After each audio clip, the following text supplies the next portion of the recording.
Hello guys, it's me Little Al back again, and I can't believe I just watched this. So basically the other day, I watched the Gen 5 movie for My Little Pony titled A New Generation, and I thought I'd give a non-spoilers thoughts on of it.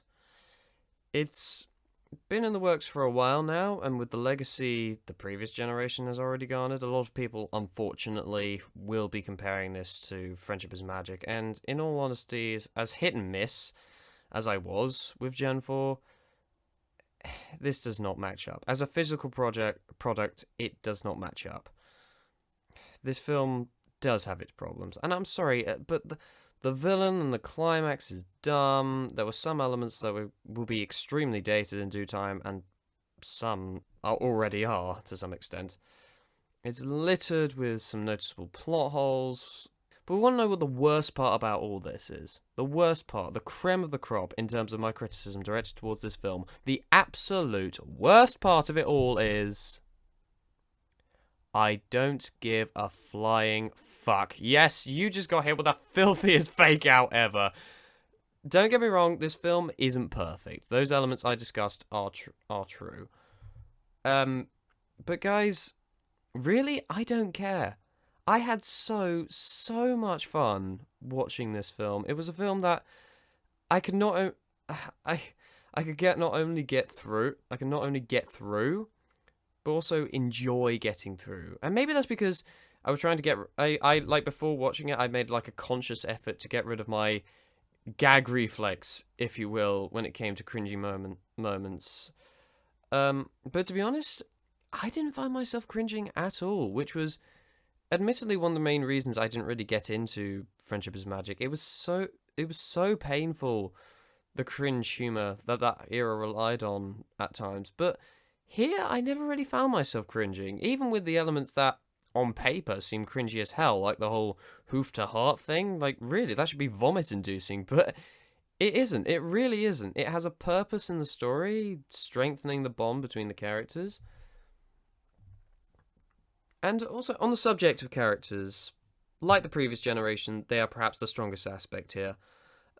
Each of the main, it's main five now instead of main six, but each of the main five, they have a distinct character to them, and to be honest, I enjoyed watching all of them. Like, I don't really have a favorite.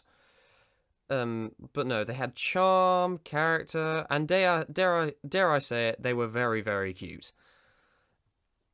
And like I said, I don't really have a favorite. Admittedly, some flaws with some characters are more game breakers for their characters than others.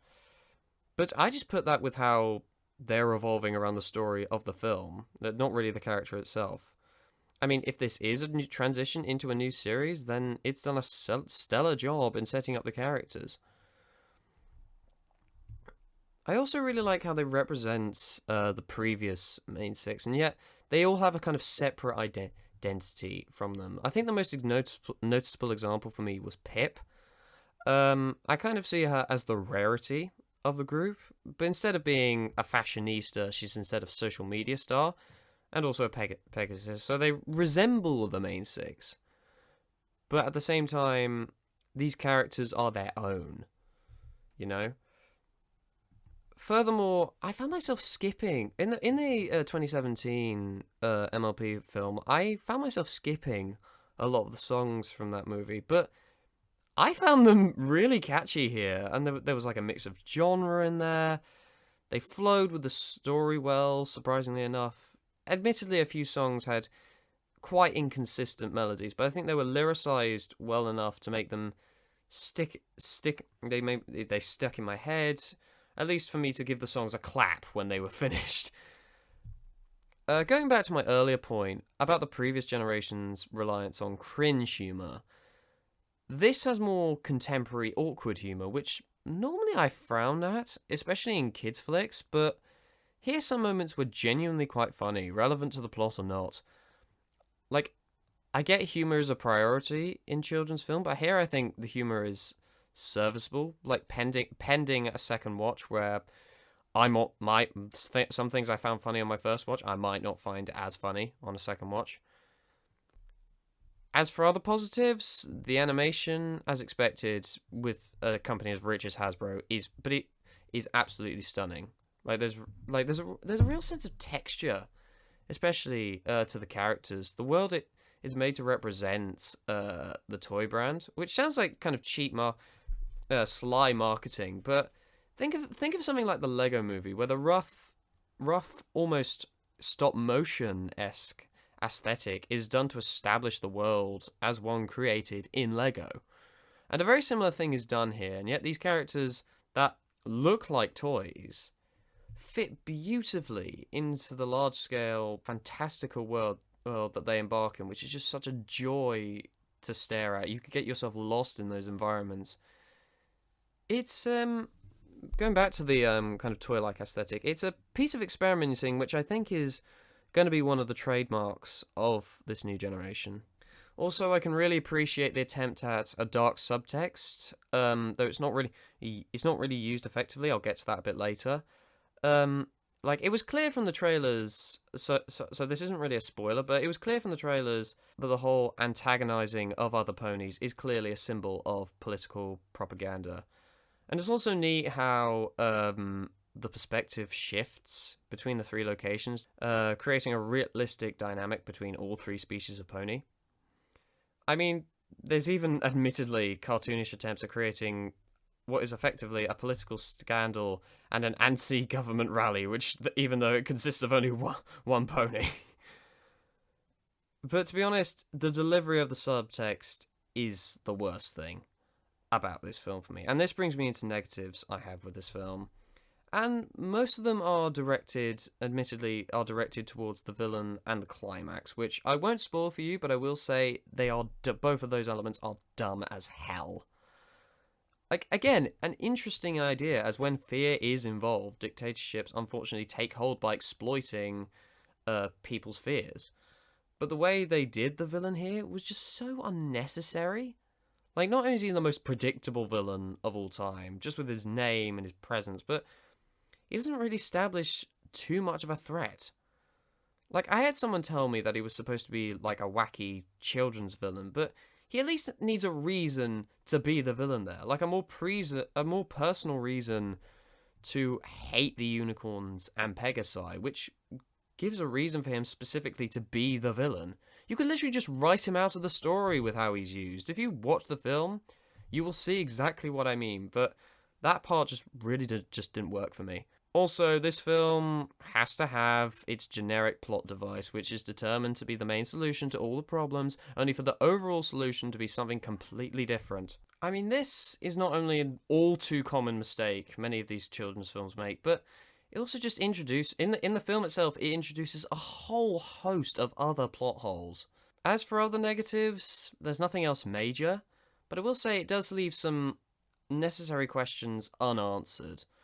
Most notably, how the magic was lost in the first place, which is effectively the major conflict other than actually trying to fix the problem. If you don't have a problem to fix, then what's the problem with going about fixing it? But I'm gonna be honest, when I had as much fun with a film as I did this one, no matter how noticeable those issues are, it really doesn't matter to me, and maybe that's because I was so willing to give it a try, or Hasbro have an idea of how popular the previous gen was with both genders, so catered towards some male audiences as well with this one. I mean, one of the main five is a male, for Christ's sake. But whatever the reason, I just found this a really charming, sweet, enjoyable film. And granted, there are other things I think about this film which escape me now, as I'm writing this short thoughts on. I think I have a clear idea of what I think of it. A far from perfect, but a very feel-good movie. I mean, I don't know how bronies are gonna react to this, but I know for certain kids are gonna enjoy this. Kids are gonna love this. And to be honest, that was the effect this film had on me. I felt like a kid watching this film. I felt all my cynical adult mindset, everything cynical about me, just drain out of me as I watched this, because I was enjoying it so much. I was initially going to do a reaction to this, to the film, but I think the editing would be a bit too much. But mostly, I just enjoyed watching this film without thinking too much about it. Not to say that you can only enjoy this film if you don't think much about it, but I think the reason I stopped thinking so much about it was because I was enjoying it so much.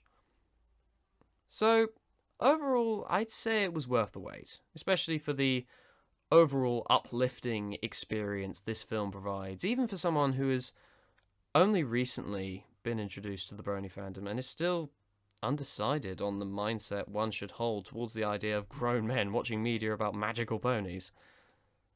So yeah, I had a lot of fun with this film, and I think as long as people acknowledge that this is a film that you can watch for fun, you'll definitely get a bit of a kick out of this. So for now, this is Little Al signing off. Until next time.